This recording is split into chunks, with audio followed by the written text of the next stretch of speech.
All righty then. Let us move forward now with more part of the entertainment of the programming here. I got an email, Brian, from my old friend Ken from up in what part of Pennsylvania? He's up there. He's up around the Pennsylvania area. Upper Pennsylvania? Up around the Pennsylvania. Could be lower, could be eastern, could be western. And after all, what is Pennsylvania but Philadelphia on one end, Pittsburgh on the other end, and West Virginia in the middle? But he said, and brings up something that's interesting in the way that more modern fans think about something as compared to the fans or modern guys compared to the fans and the guys of the old days. He says, I was watching an SD Jones match on YouTube. Right there was his first mistake. And of course, there was the spot where the heel slams SD's head into the turnbuckle, which he doesn't sell.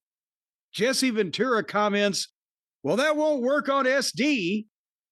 I started thinking about how, I guess, for lack of a better word, racist it was in wrestling before the modern era, as many black and Samoan wrestlers could not be hurt when their cranium was under attack. So many used the headbutt as a finisher. SD Jones, Skip Young, Bobo Brazil, Tony Atlas, Afa and Sika, Samoan SWAT team, etc. What was the background on this? And were the black and Samoan wrestlers pissed about the stereotype? Well, for the background of the idea of a headbutt in pro wrestling, now that we know the modern fighting styles, people actually headbutt in fights, depending on the context and what kind of fight you're having, pro or amateur, whatever. Headbutts are a thing. But yes, it is an old racist stereotype that black people have hard heads. I don't know how far that goes back, but that was a stereotype.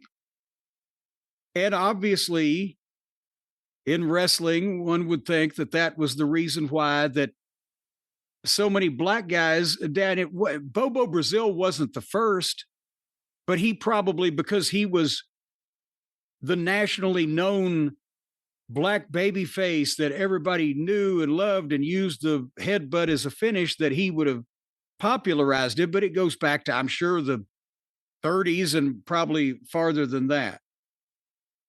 So yes, there is a racist underpinning or, the racist origin to black guys using the headbutts or not selling the head into the turnbuckle or whatever.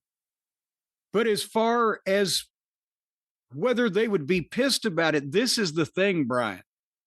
And, either the fans or the guys will be like, oh, bullshit. Bobo Brazil didn't give a shit. Bobo Brazil, if you had gone to Bobo Brazil and said, Bobo, I know your finish is over. Instead of the cocoa nut, it was the cocoa butt. I know your finish is over, but it's racist and we want you to change it. Do something else. He would have said, wait a minute. I got the easiest finish in the wrestling business. I can do it to anybody. There's literally almost zero chance of injury unless I really headbutt the guy. I don't have to pick anybody up. I don't have to fall down. Are you out of your fucking mind? That's a thing. It was business. I mean, seriously, I can't even imagine. Hey, Bobo, one thing. Drop the cocoa butt. Yeah. What? What do you mean? And I mean to say, it for a lot of those guys that used it, it worked for them and it was easy. And it was easy on the opponent. And it was a business. You weren't trying to do the prettiest, most dangerous, most athletically thrilling thing ever seen. You were trying to get one move that you could do to anybody over that people would pop on when you did it. Now, as for the Samoans, I don't think it's a stereotype that they have. I have never met a Samoan or a native of the Pacific Islands that the first thing I would think of to do if I was forced to fight one of them would have been hit him in the head. I don't know that that's a stereotype. I don't know in the Samoan culture, if that's considered offensive or whatever, but I wouldn't try it.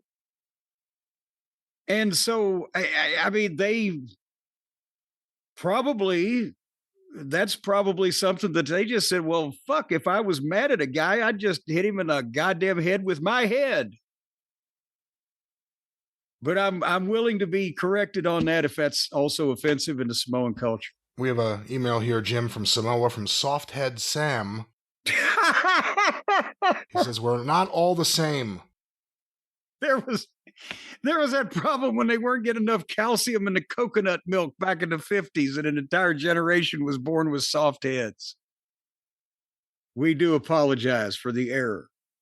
I mean, guys still use the headbutt. It's not like it's gone away, right? I mean, Jacob Fatu headbutts people, doesn't he? Well, yeah, and he's Samoan. All the Samoans headbutt people. Now, I don't recall, now that it's been brought up, because it wasn't something that was just weighing heavily on my mind. I don't know a bunch of the black wrestlers of today are using the headbutt.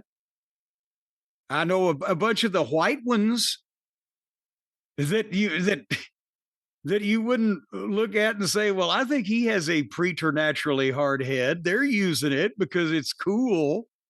It's like, Dick the Boozer will headbutt you. It looked like shit, but it is interesting, though. It is something that a lot of black wrestlers used for a long time, and then it just went away. And, as you were talking about this, I'm thinking of the current wrestlers, and I can't think of anyone using the headbutt. At some point, it went from everyone was doing it to no one does it. But see, that with Jacob Fatu and Solo's same way, I think they do too many, because they'll just, when a guy's down in front of them, they'll just like headbutt him 5 times real quick, and the guy's selling already, but the perpetrator is not really registering anything. And that just, to me, that's a lazy transition. With Jacob, if he grabbed a guy like the guys that used to use it for a fucking finish in the left hand with the back of the guy's head and drew back and bam, and one headbutt, and the guy takes a big bump, and Jacob makes a little funny face and he goes about his business, that would have so much more impact. But they just use it as kind of a transition thing now. Well, let me say something that you may not agree with. With the rare exception, and the one I could think of is the Dynamite Kid, who at times I saw really lay it in, or at least it looked like it. But I hate the diving headbutt. I just don't think it looks good, and I think it's something that needs to be explained to someone who doesn't always watch wrestling, and maybe it makes sense to that fan, but it just looks like a slow-moving head to the shoulder. At times it doesn't even look like it comes near the head, and I just never thought that was the one thing. I really like Harley Race, but that was the one thing I always thought looked like shit. Yeah, well, Harley was trying to go forehead to forehead, but do it safely, and there was still, you couldn't do it at full speed. Right. A guy like Benoit, or somebody that came off the top with that kind of velocity, and he was doing some kind of damage to something, I could buy that. Yeah, he really was. But, yeah. But a lot of the guys that just, like you said, just do it and land in the general vicinity, or, whatever. It's an example of 1 or 2 or 3 guys get something over. It looks good when they do it, or it looks appealing to the modern generation. Then everybody tries to do it and people see through it. That's kind of, it's the same thing with the headbutt.